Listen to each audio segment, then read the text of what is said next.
నమస్తే. భారతదేశం దేవుళ్ళు, ఆలయాలకు ప్రసిద్ధి. దేశవ్యాప్తంగా ఎన్నో మర్మమైన ప్రదేశాలు, గుళ్ళు చాలా ఉన్నాయి.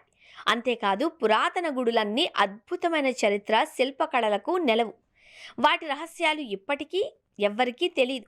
అలాంటి ఒక ఆలయం గురించి ఇప్పుడు మనం తెలుసుకోబోతున్నాం. భారతదేశంలో చాలా రహస్యమైన, అంతుబట్టని వింతలు కలిగిన దేవాలయాలు ఎన్నో ఉన్నాయి. వాటి రహస్యాలు ఇప్పటి వరకు బయటపడలేదు. ఈ ఆలయం వాటిలో ఒకటి.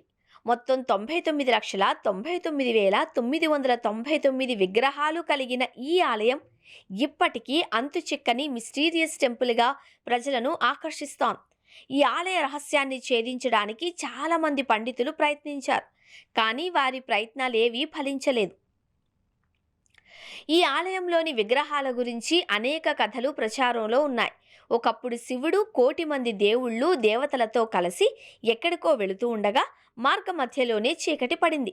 రాత్రి సమయంలో దేవతలంతా ఒక చోట ఆగి విశ్రాంతి తీసుకున్నారట. అలా దేవతలందరూ నిద్రలోకి జారుకున్నారు.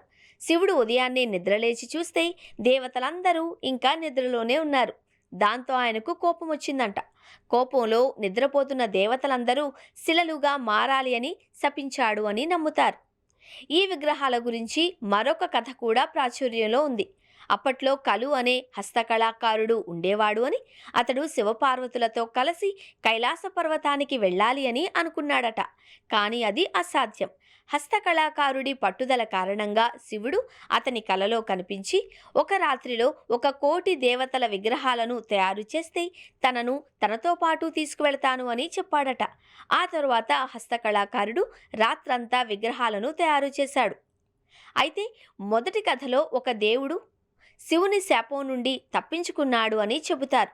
రెండవ కథలో రాత్రంతా 1,00,00,000 విగ్రహాలను తయారు చేస్తూ ఉండగా అందులో ఒక విగ్రహాన్ని ఆ కళాకారుడు పోగొట్టుకున్నాడు అని చెబుతారు. 1,00,00,000 కంటే ఒక్కటి మాత్రమే తక్కువగా ఉండడం వలన దీనిని ఒనకోటి అని పిలుస్తారు.